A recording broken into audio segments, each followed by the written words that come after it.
为什么只有角头2能被称为全角头系列的最经典之作？除了影片里嚣张到极致的白毛，靠着说话从不抬头，鞠躬从不低头的名场面，还有百人群架的热血名场面之外，更核心的是，这部堪称角头宇宙巅峰的作品，藏满了细思极恐的细节，而让无数人猜破头的常威背后的神秘老板，就是最大的钩子。结合最新几部角头作品来看，这个神秘人物的身份其实早已埋下线索。下面我花了万字梳理，把角头5部系列的剧情线、暗藏的伏笔全部串联起来，带大家重新看懂角头2王者再起。这部被誉为角头系列的封神之作。另外必须跟大家声明一下，之前因为打错字导致配音失误，把浪流连说成了流浪连，对此我十分抱歉。而故事一开场就是贵董与阿仁的一番激烈争吵，这场争吵的背后其实早已注定了北馆乃至整个角头江湖的命运走向。大啊！台北城一地大家想要闯，我只不过是先甲提过啊，尔嘛。这无可能啊！哪有啥无可能的？只要我搁在社会啊，可能发生啊。我伫哈达年前把酒抓过，这才是半年之前的代志，你敢袂记啊？阿仁之所以会对北辰动心思，核心原因就藏在半年前的南北势力暗斗里。哈达死于喜爷之手，这让北辰陷入权力空虚，也让阿仁生出了吞并北辰的想法。但作为老牌角头老大，贵董的行事准则里，重承诺是底线，这就和阿仁的心思形成了尖锐冲突。其实哈达早有预感喜爷会对自己下死手，所以生前特意找过贵董托付后事，话里话外都是希望自己死后贵董能照看好儿子酣春。可他没料到自己刚死半年，阿仁就已经按捺不住，主动对北辰的地盘出手了。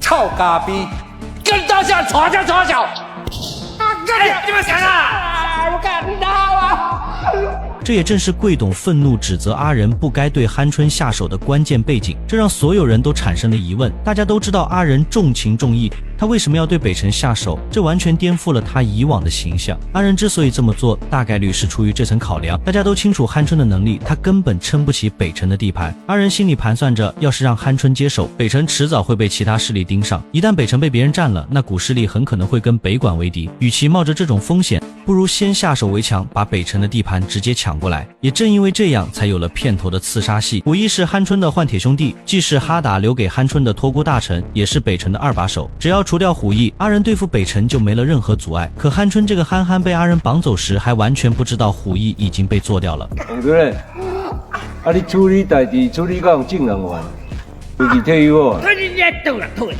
你叫退我就退哦。安尼我算老几呀？这算讲你没欠大人，我到底好严欠啊！干啊！就在阿仁准备对酣春动手的节骨眼上，贵董的电话打了过来，话里话外都在警告阿仁绝对不能动酣春。阿仁心里再不甘，也得听贵董的话。事后，贵董把阿仁叫到北馆，明明白白的告诉他，以后不准再碰酣春，因为贵董当初答应过哈达，要好好照顾他的儿子。这里就有个疑问，既然贵董知道阿仁要对北辰动手，为什么一开始不阻止？大概率是因为虎意。贵董很可能早就看出虎意在北辰的权力已经超过酣春了，既然答应了哈达要保酣春平安，就必须彻底扫清威胁酣春的隐患，所以他才默许阿仁派小弟做掉虎意。但贵董从没想过要吞并北辰的地盘，可眼看着北辰的地盘就要到手，阿仁实在不甘心，为此还跟贵董大吵了一架。最后阿仁只能无奈的去自家赌场散心。就在他在牌桌上大杀特杀的时候，一个电话突然打了进来，电话那头正是他的好兄弟常威，主动约阿仁见面。喂，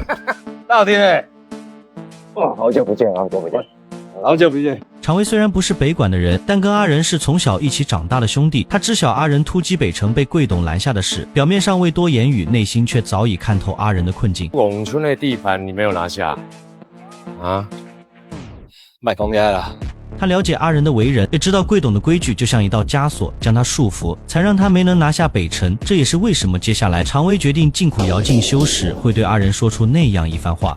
我已经决定进苦要进修了，今天找你来，只是想跟你打声招呼，告诉你一声，等我拿到全台北的地盘，我再回来找你啊。这句话的隐喻其实不是要直接帮阿仁，而是在暗示阿仁他的行动一直被贵董牵制着。在老牌角头老大的观念里，做什么事都要讲道义，这既是阿仁受制的原因，也正好印证了他重情重义的人设。反观常威，他就不一样了，不受任何规矩的束缚。至于常威为什么要进苦窑进修，这就得说说弯弯的黑道晋升潜规则了。弯弯有犯罪学历的说法，比如看守所等于小学，监狱等于高中，管训队等于大学，绿岛监狱等于博士。这种说法源自竹独子联邦陈其里的监狱进修论，也正好印证了常威说的禁苦窑进修的说法。常威说等我拿到全台北地盘再回来找你，这句话其实在暗示监狱里有大人物能帮他，这个大人物大概率就是流浪连相关的石议员。众所周知，石议员是南坑霸董的女儿，而霸董正是害死石议员丈夫的元凶。南霸天海董又是南部势力的老大，所以在这个节点上，石议员很可能已经跟海董达成了合作，目的就是报复南坑势力。这也解释了为何窦震最后海董能轻而易举地将喜爷救出。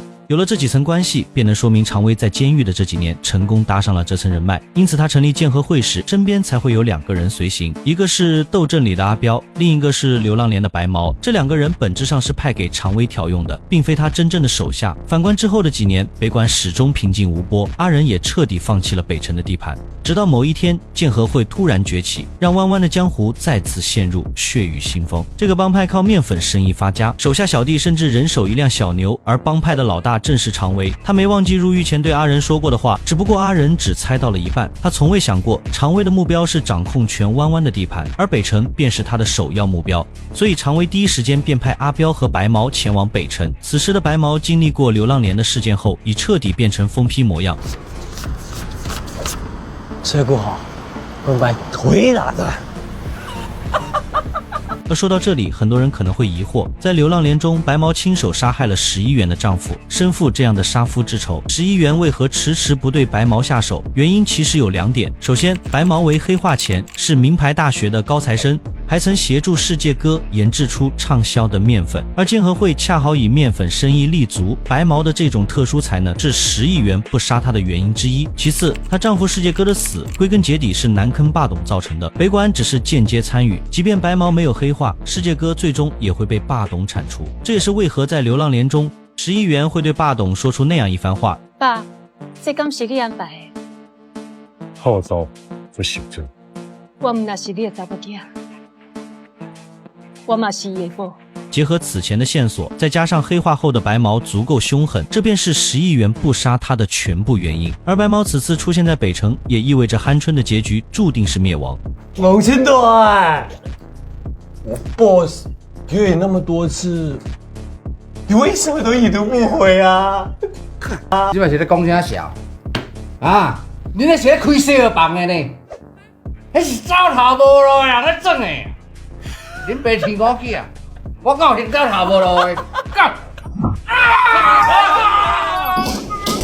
白毛口中的 BOSS 正是刚出狱的常威，但此时的阿仁压根不知道常威已经出来，更没料到白毛和阿彪全是常威的人。具体原因咱们稍后再扒。从白毛的话就能看出来，常威出狱后早就多次联系过酣春，剑和会是新崛起的帮派，圈内老大都清楚他们靠啥发家，懂行的老粉更明白。白毛在流浪连里就是研究面粉的高材生，这才是他的核心技能。至于白毛为什么成了疯批，跟袁泉在流浪连里当年霸董带阿伦闯世界哥的地下工厂，为了逼问世界哥下落，直接弄断了白毛3根手指。本身就记仇的白毛反叛早就是必然。其实从世界哥甩他一巴掌时，他眼里的杀机就藏不住了。但他为什么直到最后才暴露疯批本性？结合前后细节推测，核心原因有2点：一是世界哥只是侮辱他，没下实质性狠手；二是让霸董动手，刚好能给石议员不杀他找个理由，因为他俩都有共同仇人。世界哥死在霸董手里，白毛的手指也被霸董弄断，哪怕白毛和世界哥有过节，直接仇人也是霸董。再加上白毛是顶尖的面粉大师，有利用价值，10亿元才留了他一命。这也就能解释为什么常威的面粉生意能这么火，剑和会能崛起，光有制毒的白毛不够，还得有会卖货的狠人。这就不得不提阿彪，看过斗阵的都知道，阿彪心狠手辣，在南北势力的面粉生意里混得风生水起。这里有个关键细节，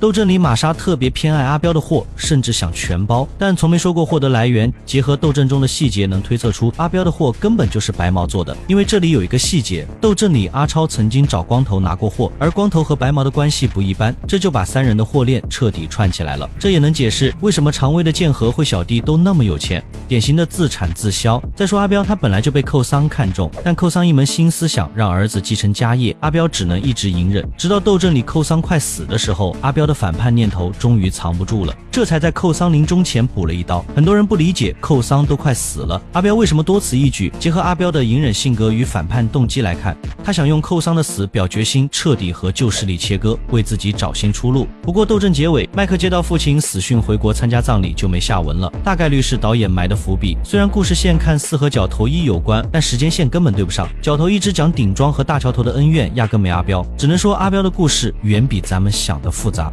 回到主线，白毛和阿彪把鹌鹑带到天台。干！你赶紧别出来，现在冲啊！这就是你最后的遗言了，不合作是吗？这也印证了常威的布局早就开始了，甚至比阿仁3年前突袭北城还早。作为实打实的黑二代，鹌鹑就算被黑毛断了手指，态度依旧嚣张，一半是继承了父亲哈达的硬气，一半是真憨憨。这打手指你别无语啊！我跟你讲，我担心你给人家拍死，你有才能嫁出这种大人。面对常威递过来的钱，鹌鹑直接拒绝，因为他知道常威做的是面粉生意。这里能发现个特点，北部势力除了大桥头，剩下3家都特别讨厌面粉生意，要么是老一辈角头的规矩，要么就是鹌鹑真不懂外界形势。他的憨憨特质在角头之大桥头与麦克对战时就暴露无遗。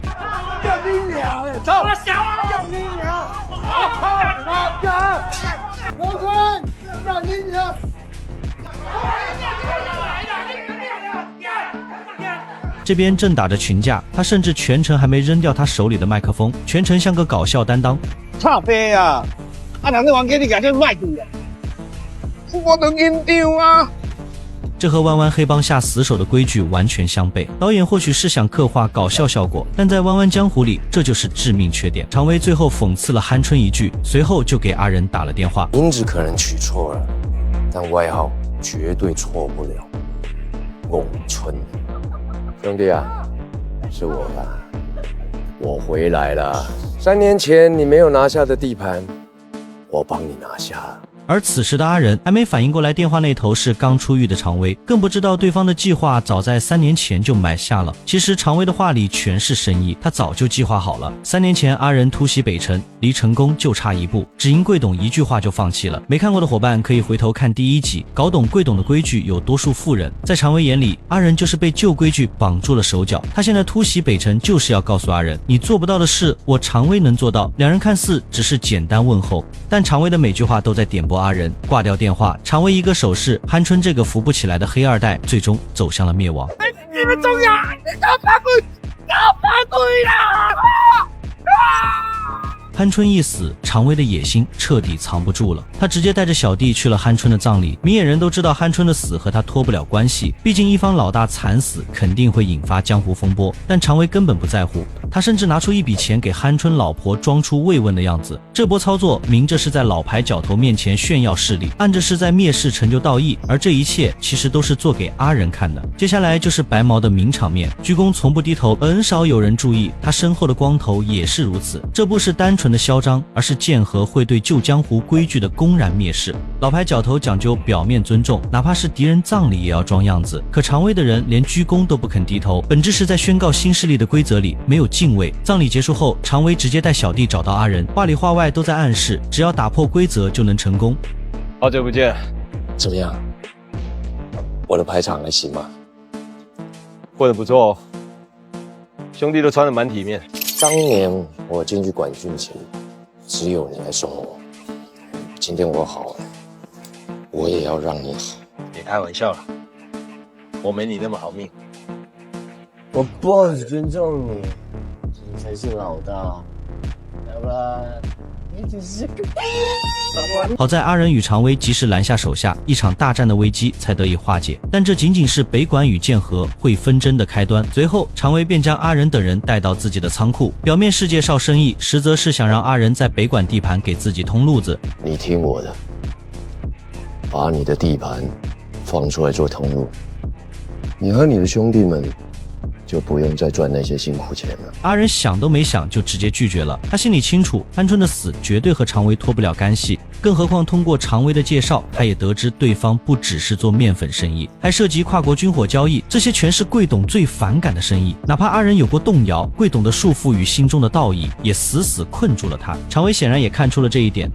不说这些，我知道你上面还有一个贵董，他老人家规矩比较多，慢慢说服也不迟。对此，阿仁没再多说，这场谈判就此告一段落。这里要注意一个关键细节：众人离开后，阿超看着常威的身影，眼神里满是向往，已然动了心。而这一切都被白毛看在眼里。从这一刻起，阿超的内心开始动摇，也是北管芜湖走向末路的开端。没看过前作的朋友，或许只会觉得阿超是一时贪心所致，但看完《斗阵流浪连》就会明白，他的灭亡早已注定。就像酣春因为撑不起北城，最终被常威除掉，阿超的结局其实早就埋下了伏笔。在斗阵里，阿超就曾找过光头，从他手里拿了一批面粉。要知道当时除了大桥头，其他3大角头都嫉妒痛恨面粉生意，可阿超为了贪念根本毫不在乎，甚至让小弟阿豪偷偷拿去卖。即便阿豪不肯，他还拿阿豪母亲病重当筹码，诱惑阿豪帮自己赚钱。从这就能看出阿超的贪心，更能看出他毫无担当。后来阿仁发现地盘上有人卖面粉，所有线索都指向阿超。阿仁没有直接戳破，其实是在等阿超主动认错，这是他对这位最早跟随自己的小弟最后的期待。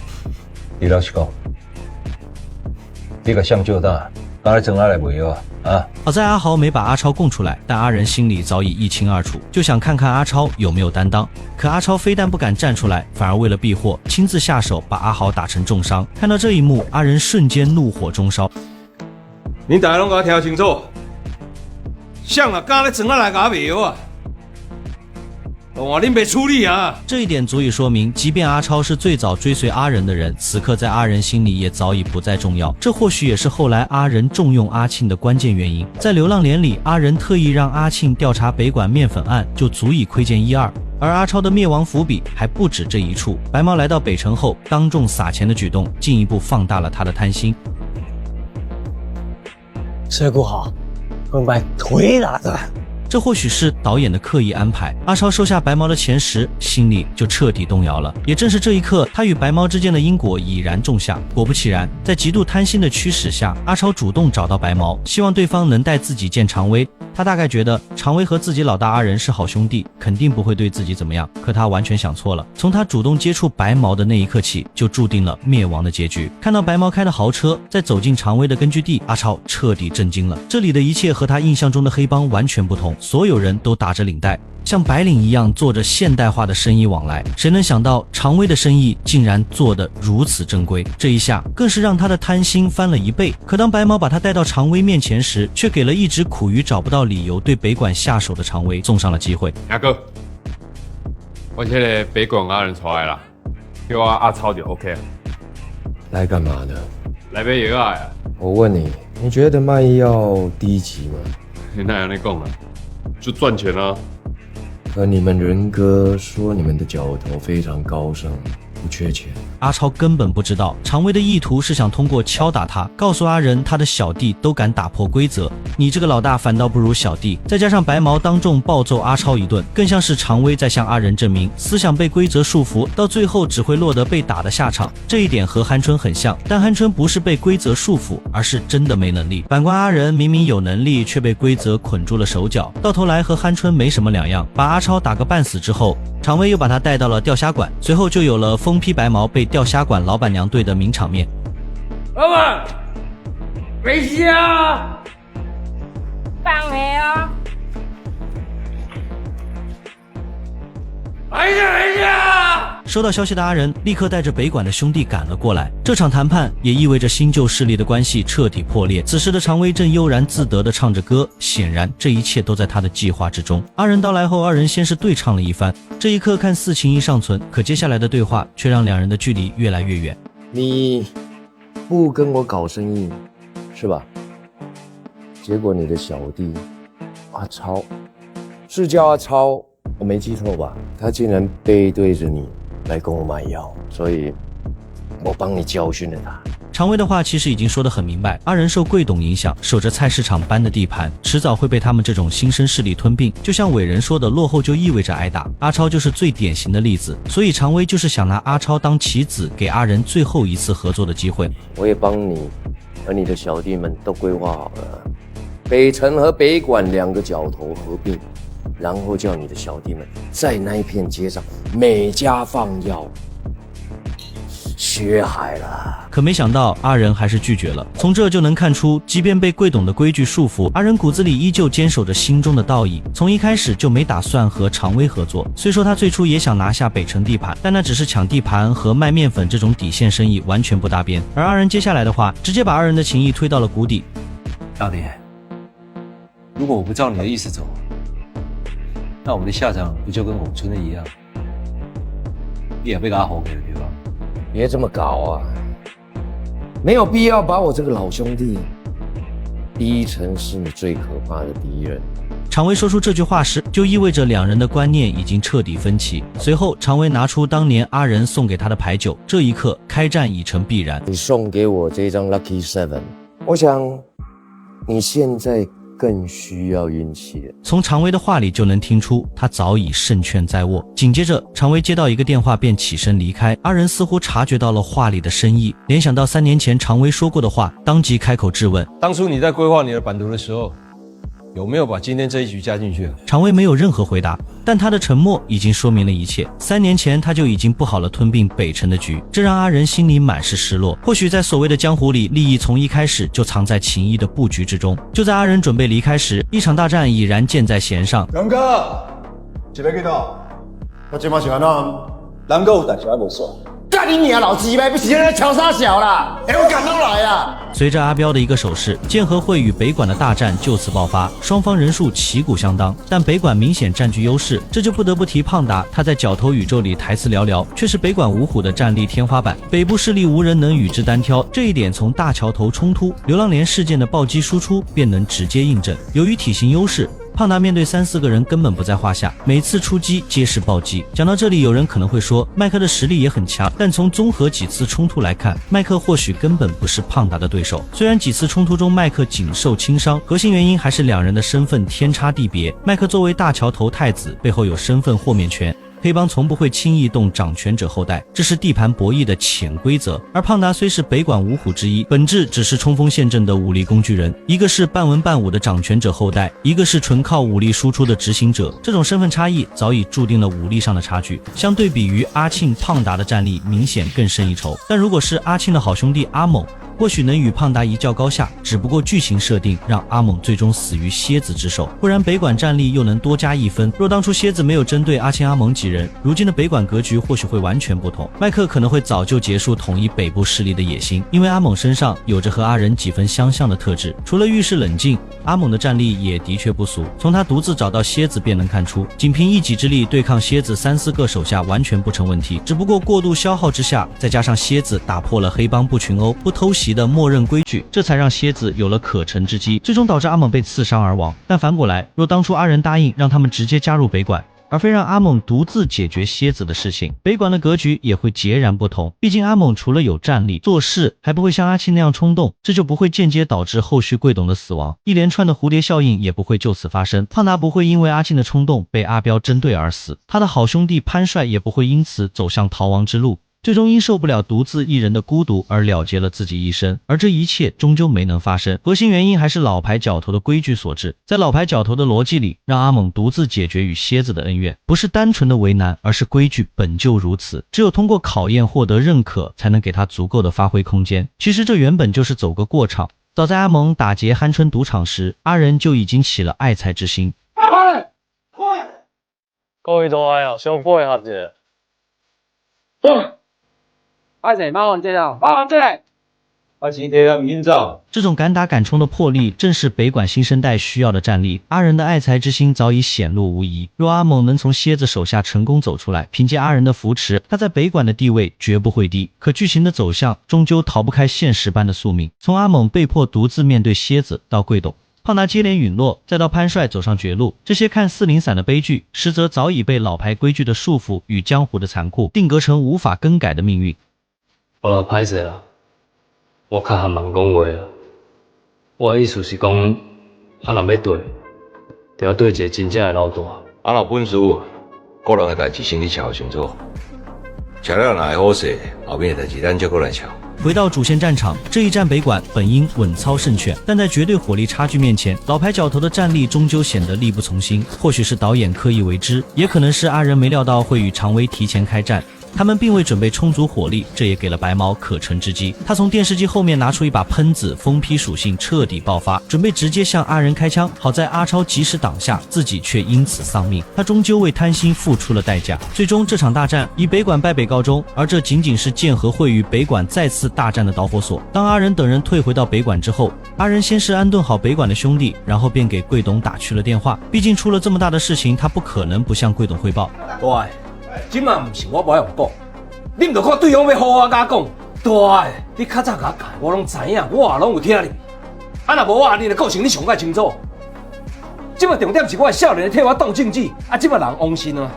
啊，若无我惊你无材料，甲你讲这通电话，安尼你有了解无？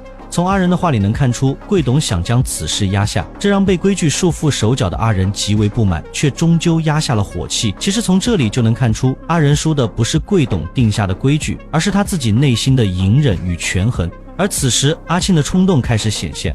对，当然要靠你是吧？当然要靠你啊，是吧？要我这么死死。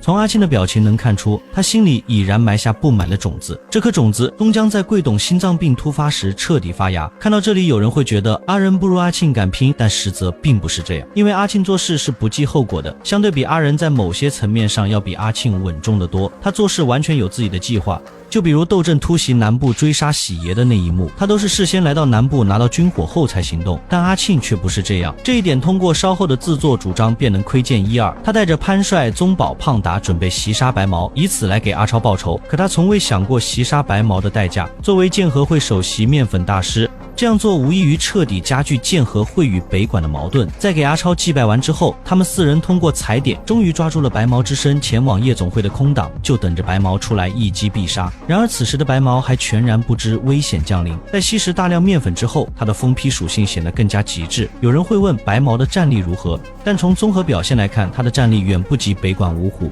核心是定位差异。白毛靠的是疯批狠劲加不择手段，而非正统战力输出。单论打架没有任何加持下，他只有被打的份。而接下来的剧情便会证明这一点。在确认白毛出现之后，四人马上就冲了上去，而白毛的第一举动就是回到豪车里拿喷子。这一点便能看出他的狠辣，只不过这个距离太远，在他拿出枪的一瞬间，命运就早已注定。阿庆一刀便斩断了他的保命依仗。即便如此，白毛还是没有放弃抵抗，只不过很可惜，任他再凶狠，如今已是案板上的鱼肉。胖达抓准时机连续补刀，最终嚣张一世的白毛惨死在街头，而这也成为剑和会与北管第二次大战的开端。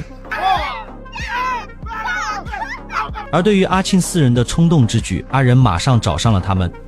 我即摆现在情形啊，管你即摆话你咧做主啊，是谁叫你带人去人输赢的？对，啊是你叫我好好处理的呢。恁妹是叫你好好处理阿草的后事啦，但即摆好啊，等下我好好甲恁处理。你妹妹阿走。虽然阿仁表面上对阿庆的行为极度愤怒，但内心里其实早就默许了。调辖管阿仁等人败北后，他那句好好处理这件事，本就是有意无意的提醒。阿仁没明说怎么处理，但稍微琢磨就懂。阿超替他挡子弹，不幸身亡，这不仅让北管五虎实力大减，更让北管的名声一落千丈。阿仁心里本就憋着一肚子火气，想找回面子，可贵董的一番话，直接让他憋得没处发泄。对，你较早甲我讲，我拢知影，我也拢有听你。啊，若无我，你的个性你上解清楚。即摆重点是我的少年替我动政治，啊，即摆人亡心啊。啊，若无我惊你无材料，甲你讲这通电话，安尼你有了解无？虽然通话里并没有贵董的声音，但从阿仁的表情就能看出，贵董是想让他不要再起风波。这就是老牌角头老大的规矩，把阿仁束缚得死死的。而阿仁的聪明之处就在这儿，既要打破这种憋屈的局面，又不能违反贵董的规矩，所以他必须找一个能动手敢担责的人来替他解决这件事。阿庆就是最完美的选择，毕竟从阿庆的状态就能看出来，阿超的死已经让他憋足了火。不用阿仁明说，他大概率会主动出头。更关键的是，阿庆的冲动在贵董眼里顶多是小弟管教不严，这个代价远比阿仁亲自出手违反规则小太多。要我这么死我处理。也正是这份没明说，让阿庆产生了一种错觉，大哥就是要他把白毛处理掉，以此来为阿超报仇。在白毛被解决之后，阿仁第一时间找到阿庆四人，上来就选择指责，可从头到尾都没提惩罚。到这就彻底清楚了，阿仁其实就是想为阿超复仇，只是把阿庆推出来当借口。好在贵董面前有个交代，最多挨一句对小弟管教不严，就能把复仇的事翻篇。而另一边剑和会的面粉工厂里，阿彪接到了常威的电话，白毛的死他已然知晓，所以常威便让阿彪给白毛的家里打去300万，打300万到快家人的户头里用。好，没问题。叫他们对谁都给我闭嘴。从这不难看出，阿彪跟白毛的关系就像之前第2集说的一样，肯定有种特殊的绑定。要知道，在黑帮圈子里，尤其这种新生黑帮，凡事都以利益为先，处理兄弟家人后事的时候，一定要选与这个人生前关系特别好还靠谱的人，如若不然，这笔钱很有可能被蒙混私吞。至于为什么不选光头，光头跟白毛的关系也不错，在流浪连里两人形影不离，我想原因只有2点。其一，光头这个人没有阿彪有能力处理后事，不只是送钱，还要稳住家人情绪，他根本扛不起来。其二，光头这个人完全不可靠，他随时都有可能将这笔钱昧下。别忘了，在流浪连里，北管的人就曾经抓住过他，他为了自保，甚至直接吐露了世界哥的地下工厂。这种卖队友求活的人，从来都不值得信任。当然，白毛也不可能白死，除了常威会选择报复，他背后的老板更不会放过北管。要知道，白毛可是研究违禁品的高材生，杀了他就等于断了建和会的财路，所以一场大战，从白毛殒命的那一刻起就避免不了了。对，讲，干你来，看，把我的店收开。又唔係講講交啦，收起來！而與此同時，宗保這邊也收到了對方挑事的求助電話。既然對方已經主動撕破臉，那麼即便是貴董也攔不住北管的反擊。隨即北管的人開始糾集，但令人意外的是，他們第一時間並沒有回到北管，而是在阿慶的帶領下直接衝到建和會，開始砸他們的場子。你咪好講啊！幹你娘老子的！就你做嘴出來了。這顯然只是開戰的序幕。此時常威在車裡似乎剛打完電話，不過從他的神情來看，大概率是剛下達完命令，或者是收到了背後隱秘老闆的指示。他開始整合建和會所有的小弟，準備跟北管的人決一死戰。人在嗰邊，紅道幾百包嘅，但馬上給你知咯。在这场决战当中，我们能清晰看到北管的实力有多强。毕竟经过钓虾馆的事件，北管虽然以败北收尾，但核心实力并没有削弱太多。只不过建和会这个帮派从整体来看，人马要远强于北管。单看这个带头的小弟就能知道，他曾经是跟酣春的。在常威成功拿下北城的地盘之后，就足以证明建和会已经整合了所有北城的资源。论硬实力，肯定比北管强太多。但令人奇怪的是，这次阿庆并没有让胖达出战的意思，而这个看似不起眼的布局却成了胖达死亡的关键。因为在此刻楼上的角落，阿彪正对着胖达虎视眈眈，杀机毕露。boss， 我处理一下事情。从阿彪的台词里再次能印证我们最开始的判断，阿彪与白毛的关系绝对不一般。要知道当初给白毛补刀送他上路的正是胖达，所以阿彪这次针对胖达就是为白毛复仇，理所应当。随着一声令下，双方的人马瞬间大战在一起，这也是目前国产黑帮电影题材中最热血的一幕。百人群架的震撼场面让人看得热血沸腾。相较于大桥头跟流浪连的对决，这种规模和张力完全没有被逾越。虽然第2次大战当中胖达没有参与，但北管的实力依然不容小觑。双方鏖战了良久，最终才被闻讯赶来的警察局带走。而警官的一句话再次证明了贵董的本质，他虽然实力雄厚，但却没有扩张的野心，只想守着老规矩，安稳度日。你们不会烦，我抓你们就抓到烦了。因为你要查清楚，这边你烦恼，我会。贵党平常是啥那干的，遇到代志。当然玩给小怕了。当然，这场大战的代价远比北管众人预想的惨重。胖达被阿彪趁机抓走了，这一点是阿庆等人完全没料到的。如果不是阿庆让胖达留守，没让他参战，那么在这次混乱的大战当中，胖达就不会单独暴露，更不会被阿彪抓住，进而丢掉性命。你要知道，你已经一只脚踏进棺材里了。但是如果你肯帮忙处理掉北管阿仁，我们不用在这里浪费时间了。是你喝醉了，还是我喝醉了啊？有种把我放下来，我们单挑啊！操你妈的！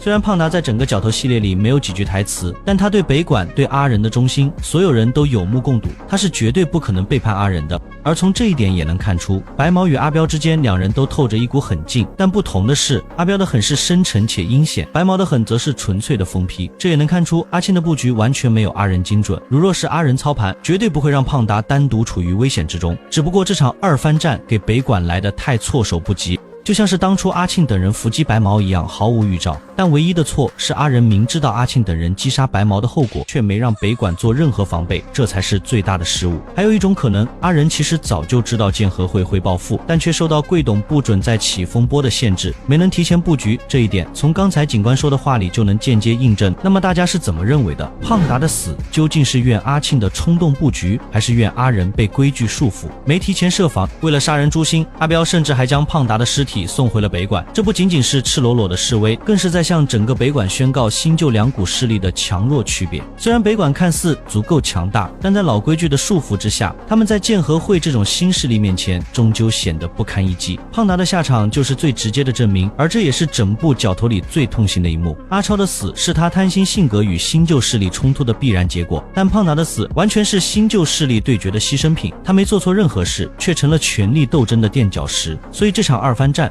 看似没有明确的输赢之分，其实北管还是败了，连续牺牲2员大将，北管这口气怎么可能咽得下？就在北管众人商议报复之际，警方率先找到阿仁，告知事件已经动上层，警方将全权介入处理，严禁北管私下寻仇。这位与贵董相交神赌的局长，其行为背后无非2种可能，或是遵从贵董意愿，不愿纷争进一步扩大，或是迫于常威背后老板娘的势力施压。你若是私底下解决，我就歹做人啊，对吧？交我来处理啦！干你娘鸡巴！我好几百上个讲你来。阿仁即便怒火中烧，也只能强行隐忍。此时的阿仁早已心乱如麻，连续2员虎将与命剑合会，自己却被贵董与上层双重施压，连复仇都无从谈起。这份重压让他几近窒息。偏偏此时阿庆再度火上浇油，字字诛心的要求他给兄弟们一个交代。这2个是你的少年呢，我家己斗阵的呢，我今摆若无甲好起来，我是要对因交代啦。对，我袂互你歹交代啦。我今摆是要交代啥啦？大尾人，无老大你来做，我听你的。我细汉用好起来，是我这做老大的汉班，啊是你野心伤个大啊！被夹在中间的阿仁终究彻底爆发。从阿仁的怒吼中，不难察觉他对阿庆擅作主张的极度不满。虽说事件的导火索是阿超擅自向常威购买面粉，但后续引发胖达之死的核心症结，仍是阿庆的独断专行。阿仁那句是我做老大的失败，或许意味着他早已幡然悔悟。当初得知阿庆等人诛杀白毛时，便该予以惩戒，而非默许4人的行为。可如今再悔悟，早已回天乏术。与此同时，常威的新布局已然展开，江湖动乱虽达其预期，却也惹得背后势力极为不满。此人的身份，看过第1集的观众早已心中有数。于是，对方派遣高副局长亲自上门警告常威。老板娘为这件事情很不高兴。如果局势像现在这样继续失控下去，我就只好公事公办。高副局长的寥寥数语再次印证常威不过是被人扶持的傀儡，但这具傀儡并非全然可控，其野心之大早在3年前入狱前便已显露。他曾留下这样一句宣言：等我拿到全台北的地盘，我再回来找你啊。这句话足以见得常威的野心。换个角度来看，在背后势力眼中，常威是替他们扫平弯弯角头地盘的工具，但反过来说，常威又何尝不是在利用这股势力实现自己的野心？这也解释了为何白毛死后，常威仅用微薄抚恤金草草打发。要知道，白毛一辆超跑的价值便远超这笔钱数倍，因此高副局长适可而止的忠告，在他听来不过是耳旁风。毕竟好不容易走到如今的地位，他绝无可能轻易收手。另一边的阿仁被连日来的变故搅得心力交瘁，独自前往酒吧寻求片刻清静。阿超与胖达接连惨死，兄弟们怨气冲天，再加上阿庆的擅作主张，后续局势恐将更加失控。若继续隐忍，他不仅难以服众，更会永远背负懦夫的骂名。在弯弯地界，名声往往比性命更为重要。于是阿仁带领兄弟们前往关帝庙，以抽签的方式决定执行者，策划一场针对常威的暗杀行动。关庆帝君在上，地主是北管阿里。有一件代志要向帝君禀报，有一个组织叫假协会，地主认为一定要甲处理掉，咱地方才有法度过着一个安定的生活。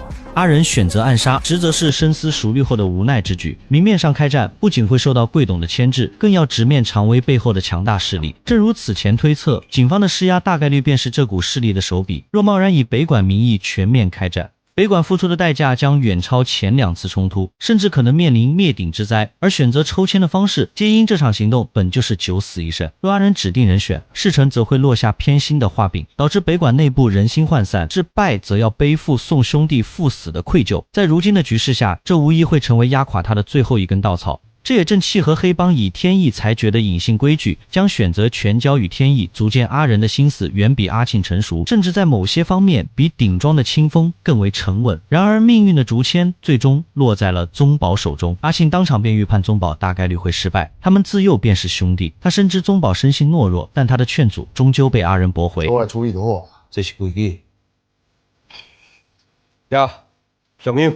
前往暗杀常威的途中，阿庆的担忧再度应验。首次执行任务的宗保紧张的连点燃香烟的手都在颤抖，而暗杀途中偶遇的交警更像是这场行动失败的不祥预兆。抵达常威常去的会所后，潘帅也察觉到宗保的异常，欲打电话让阿庆前来替换。可即便到了这般境地，宗保仍顾及颜面，不愿退缩，主动阻止了潘帅。他未曾料到这份固执早已注定了暗杀的失败，更间接将潘帅推入险境。花小啦！自己小心一点了。我会讲，不管咱怎么讲，爱你，赶快走。看着宗保走进会所后迟迟没有动静，潘帅察觉不对，连忙下车查看，并拨通了阿仁的电话。可就在此时，常威突然现身，潘帅反应过来的第一时间便掏枪预射杀常威，却未料阿彪早已设下埋伏，打了他一个措手不及。惊慌之下，潘帅接连开枪反击，一路向汽车方向后退，最终在阿彪的火力压制下驾车仓皇逃离现场。从这场伏击不难看出，阿仁的所有计划早已被常威洞悉，毕竟二人曾是过命兄弟，而常威对阿仁的脾气秉性了如指掌，更何况接连的冲突让阿仁的兄弟接连殒命。即便阿仁一向遵从贵董的意愿，胖达的死也早已点燃他的怒火，报复不过是时间问题。经此一事，北管五虎陷入前所未有的窘境。潘帅虽未成功刺杀常威，却因开枪射杀两人身负命案，遭到黑白两道通缉。为保其安全，阿仁只能让阿庆护送潘帅连夜跑路。庆克，我要多久才能回来？可爱20年啊！潘帅离开后，阿庆终于查到宗保的藏身之处，他二话不说直奔目的地，对着宗保厉声斥责。面对阿庆的指责，宗保也终于吐露了内心的恐惧。正是这份怯懦，让北管五虎彻底分崩离析。我自己是大了，到底良好啊！在这之后，贵董找到了阿庆，说了一番语重心长的话。阿庆啊，你知影什么是角头吗？早期台湾有很多的角头，他们不是黑社会，他们是一群很有正义感的年轻人，为了要保护征讨的利益和外来势力对抗，发生打架冲突。贵董这番话意在讲述弯弯的黑帮历史，核心目的就是点醒阿庆做事太过冲动。角头最初的初衷是保护兄弟的利益，而非把兄弟们架在火上烤。这正应了角头最初的规矩，只要是大家认可的领导人，这样形成的群体才是所谓的角头。获得大家认同，成为地方的领导人物，这才是真正的角头啊！其实不难发现，二番战之后，北管元气大伤。核心原因正是当初阿庆的冲动。作为老牌江湖人，贵董怎么可能看不出这一切都是常威设计的圈套？他不是不敢拼，而是始终守着当初的原则。也正因如此，北管在2次冲突中屡次失利，这或许就是老牌角头最后的骄傲。这一点从斗阵里贵董与哈达的对话就能看出来。北台湾剩那几几个老的，咱是不是爱出去？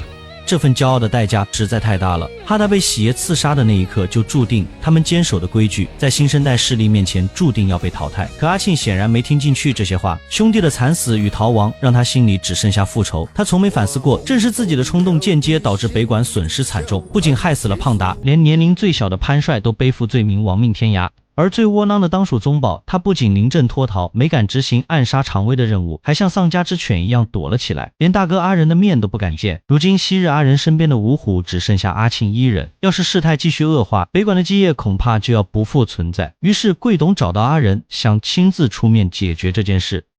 万般皆是命啊，半点不由人。我会出面瞧这代志啊。来啊，你打电话干舅舅的。我请你吃饭啊。这次出面，贵董不仅请来各路江湖前辈，还邀请了关系极好的警局局长，想在谈判桌上化解阿仁与常威的矛盾。从这场面能看出，贵董的背景势力其实很强，只是他的原则一直束缚着他，也绑住了他自己。同时也能看出，北部的角头里如今就只剩永桑和贵董了。顺着这个时间线梳理，2015年上映的角头1其实是角头2的后续剧情，毕竟角头1里永桑已经被手下红毛干掉，而且角头1的时间线里完全没有北管的人出现，这刚好证明经过这波冲突，北管已经彻底没落了。回到故事线，常威收到贵董的邀请，显然早就摸清了贵董的目的，但野心极大的他怎么可能善罢甘休？你老啊，时代无共啊，就别管那么多事儿。大伟，你就把你养的老虎放出来咬我，你一直这么压着它也不是办法。阿仁不是虎爷，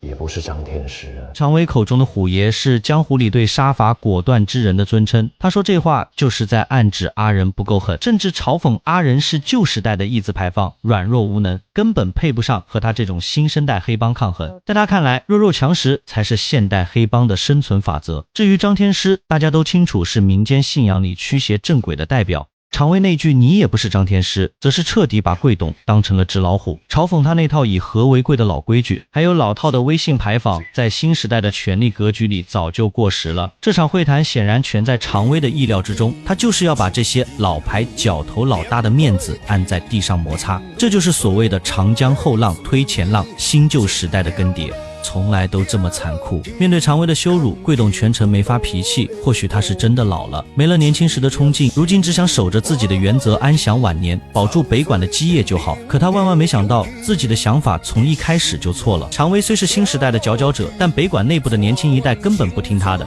阿庆在听完贵董语重心长的劝说后，不仅没被说通，反而起了逆反之心。讲的，你讲的我拢了解，我嘛拢真清楚。也毋过即摆人伊逐个头壳顶啊！我知影，你即马有真侪武案，毋过即马全部给他吞了。我。就在这时，贵董突然呼吸急促，连番的事件早已让他身体每况愈下，再加上阿庆的刺激，心脏病瞬间发作。阿庆慌忙找特效药，可当他看到办公桌上阿仁与贵董的合照时，心猛地顿了一下。此刻，一种不好的念头涌上心头，他心里的那道坎显然还是没过去。就在他犹豫的片刻，贵董最终还是因心脏病发倒下了，而阿仁恰好就在这时走进来，看到眼前的一幕，他似乎瞬间明白了一切。是怪老大呢，怪老大呢！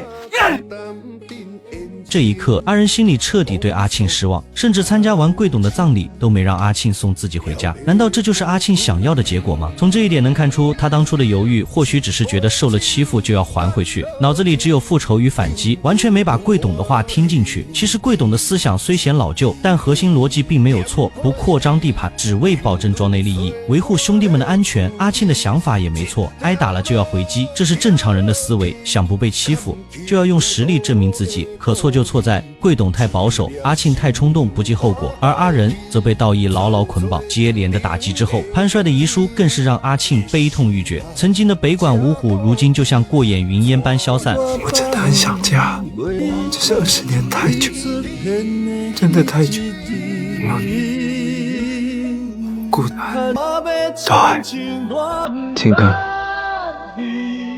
我先走了。最终，潘帅没能扛住思念的折磨，无法释怀，选择了结束自己的生命。连番的遭遇，终于让阿仁下定决心反击。也许是脱离了贵董的束缚，他终于可以放开手脚，于是直接给常威打去了电话。大弟，我话你啊，这是我最后一摆叫你请到的，这通电话是先甲你托头前，今晚我甲你出招，就你甲我的。